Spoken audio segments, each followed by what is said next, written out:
السلام عليكم، أهلا بكم في قناتي. اللهم صل وسلم وبارك على سيدنا محمد وعلى آله وأصحابه أجمعين. النهاردة إن شاء الله هنعمل بقى مع بعض الفطير التحفة ده. كيلو دقيق هعمل 3 فطائر تحفة بطريقة مميزة جدا وطريقة سهلة جدا. هتطلعوا معاكي زي البغاش، بجد جميل ولونه حلو كده، والطريقة ما فيهاش أي مشكلة خالص. وهقولك برضو في الفيديو هتستخدمي قد ايه بالظبط زبدة للكيلو دقيق. وطريقة التسويق المظبوطة اللي تطلعه طري كده من جوه ومقرمش شوية من بره. بجد الطريقة سهلة ان شاء الله. اهم حاجة نسمي بالله وما تنسونيش في اللايك والاشتراك. معايا زي ما قلت لكم كيلو دقيق. انا استخدمت النوع ده، يعني نوع تكوني انت مجرباه قبل كده. هحط عليه معلقتين من السكر ونص معلقة صغيرة من الملح علشان يظبط الطعم. يبقى معلقتين كبار من السكر مع نص معلقة من الملح. وهنستخدم بقى المية بتاعتنا علشان الجو برد. هستخدم المية بتاعتي تبقى دافية، يعني بدفيها شوية. هحط 3 كوبايات الأول. حطي 3 كوبايات الأول وبعد كده لو عوزتي هتزودي تدريجيا. اهم حاجة بقى اول خطوة عشان العجينة تبقى ناعمة معاكي جدا وملمسها ناعم. اهم حاجة ان هي تتعجن كويس جدا. كل ما تعجني فيها كويس هيبقى فيها عرق كده، ولما تيجي تفرديها هتتفرد معاكي بكل سهولة من غير ما تتقطع وتبقى لينة كده وجميلة. زي ما شفتوا كده احتجت انا عندي حبة مية. بنزل تدريجي علشان ما تلاقيهاش بقت ملزقة معاكي. عجينة الفطير بتبقى ماسكة نفسها، ما بتبقاش ملزقة. بصوا بفضل اعجن فيها لحد ما بتبقى ناعمة كده، تحسي ان هي ناعمة وبتمط معاكي. حسيت ان هي مش راضية تلم، خلاص سيبيها بس 5 دقايق 10 دقايق في الطبق كده، وارجعي اعجنيها تاني. هتلاقيها اتعجنت معاكي بكل سهولة وبقت طرية وناعمة وبقت بالطريقة اللي انت شايفاها دي. بعد ما بخلص العجن بتاعي بروح حطاه في قلب الطبق بتاعي. ما بحطش اي لا زيت ولا سمنه ولا اي حاجه في المرحله دي. اهم حاجه بس ان انت تغطي وشها علشان ما تنشفش معاكي. لو سبتيها متهويه كده من غير غطا هتلاقيها نشفت وبقت وشها خشن معاكي كده. اهم حاجه بقى في الفطير عشان يبقى ناجح معاكي لازم تسيبيه يريح. انا سبته حوالي نص ساعه، بصوا وكانت دي النتيجه. لما تسيبيه بقى نص ساعة بيبقى عامل زي الملبن. بصي مش مستحمل ايديكي حتى ان هي تفرده. بجد بتفرق جدا جدا جدا. ببدأ بقى ان انا اخدها واقطعها. انا لسه ما استخدمتش اي دهون خالص. هفردها بس كده وهقطعها. انا زي ما قلت لكم هعمل الفطيرة الكيلو الدقيق 3 فطاير، فهقسمهم لتلات.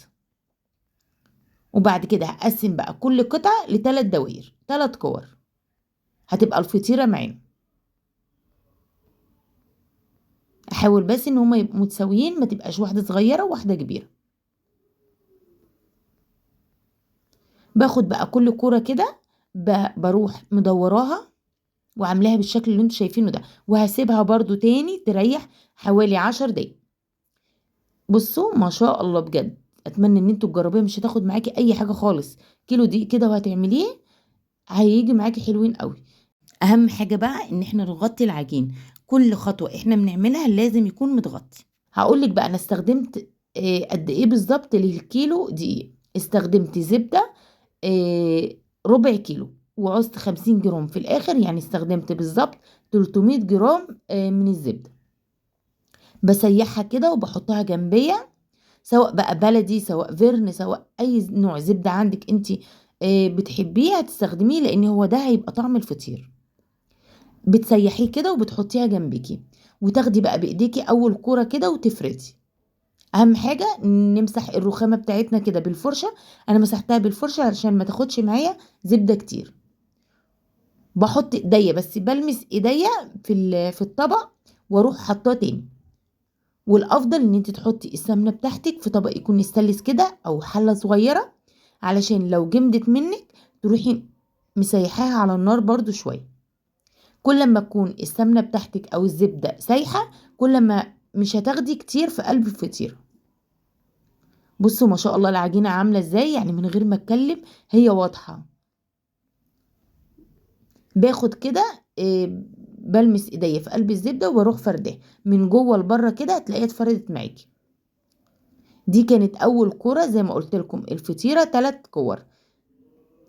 بتنيها بالشكل اللي انتوا شايفينه ده، وبتنيها برضو من الناحية التانية. في كل تانية انا بتنيها بحط رشة كده من الزبدة، بعملها بقى زي المستطيل كده واروح ركناه على جنب.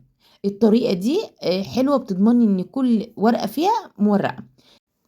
باخد بقى تاني برضو كورة وبتعامل معاها بنفس الطريقة، برش كده زبدة عليها من فوق وافرد بايديا، وبروح تانيها دي على الرخامة علشان ما تلاقيش الفطيرة بتاعتك لزقت على الرخامة بعد ما بتفرديها. وبفرد بقى كده، باخد من السمنة وبحط عليها كده وبفرد. هتلاقيها اتفردت عليك معاكي على طول بسبب رشة الزبدة اللي انت بتحطيها، بتساعدك ان هي تتفرد بسهولة. ايديكي بس تحطيها من تحت كده وتفردي، هتلاقيها لو العجينة معجونة كويس وواخدة حقها هتلاقيها بتتفرد معاكي على طول. ولو اتقطعت كده ولا حاجة برضو مفيش مشكلة، اهم حاجة بس تفرديها وتروحي لميها. الفطير المشلتت ليه كذا طريقة، يعني شوفي الطريقة اللي انت ترتاحي لها واعمليها. هي الطريقة دي هتتعمل معاكي على طول. بعد ما عملتها كده بضمن بقى ان كلها فيها السمنة بتاعتي، وبروح واخدة اللي انا عملتها الاول وبروح حطاها. الفطيرة بتحتاج 3، بحط واحدة من داخل واحدة. انا كده عندي 2، يبقى كده ناقص لي واحدة. برضو بحطهم على جنب وباخد الفطيرة التالتة بنفس الطريقة وبنفس الزبدة وبنفس كل حاجة. هتلاقي الزبدة معاكي هتكفي ان شاء الله لو بتاخدي بالطريقة دي. اهم حاجة تكون مفكوكة، مفكوكة يعني سايحة شوية الزبدة معاكي عشان ما تهدريش فيها. بعد بقى ما بفرد الفطيرة التالتة برش الزبدة زي ما انا قلت لكم كده، وبروح واخدة الاتنين اللي انا عملتهم من داخل بعض وبحطهم كده. خلاص خلصت. وبرش اهم حاجة ما بين طبقة وطبقة بفرد الزبدة بتاعتي. دي كده كانت الفطيرة. بجيب بقى صينية بتاعتي وبحط فيها رشة برضو من الزبدة، كل ده من ال 300 جرام اللي انا قلت لكم عليه. معلقة الزبدة اللي بتتحط كده او رشة الزبدة اللي بتتحط في قلب الصينية هي اللي بتخليها بتاخد اللون الذهبي كده من تحت. بروح قافلاها بقى زي ما انتم شايفين بالطريقة دي كده، واروح لماها واروح حطاها في الصينية وبسيبها لحد ما اعمل الاتنين التانيين. بيكونوا بتكون ارتاحت شوية، بسيبها ترتاح مش اقل من نص ساعة. يعني ما بترتاح مش اقل من نص ساعة علشان تديكي تتفرد كده معاكي بسهولة. بصوا اتفردت بقى ما شاء الله. باخد بقى رشة كده من الزبدة من فوق الوش وبفردها. مش لازم الفطيرة تفرديها بنفس يعني بحجم الصينية، عادي لو الفطيرة بتاعتك صغيرة ما تفردهاش بحجم الصينية كلها علشان ما تبقاش رقيقة معاكي قوي. هي كانت مقاس 28، الصواني اللي هي 28 كده بتتفرد للاخر. بصوا شكلها جميل جدا. اهم حاجة خطوة بقى في قلب التسوية عشان تيجي معاكي ممتازة، لازم الفرن بتاعك يبقى سخن جدا قبل ما تدخلي الفطير. والفطير ما بيتحطش على الشبكة، بيتحط في الرف اللي هو ملامس للنار من تحت خالص. بعد بقى ما بياخد لون ذهبي كده زي ما انتوا شفتوا، بروح مشغل عليه الشواية، وهو تحت برضو بروح مشغل عليه الشواية. واروح بقى مطلعاه. اول ما يطلع تروحي مغطياه عشان يبقى طري كده وجميل. شايفين ما شاء الله تحفة. اهم حاجة لما تيجي تشغلي الشواية كده تقفي جنبيه علشان ما يتحرقش معاكي. اتمنى انه يكون عجبكم وتجربوا الوصفة، وما تنسونيش في اللايك والاشتراك. مع السلامة.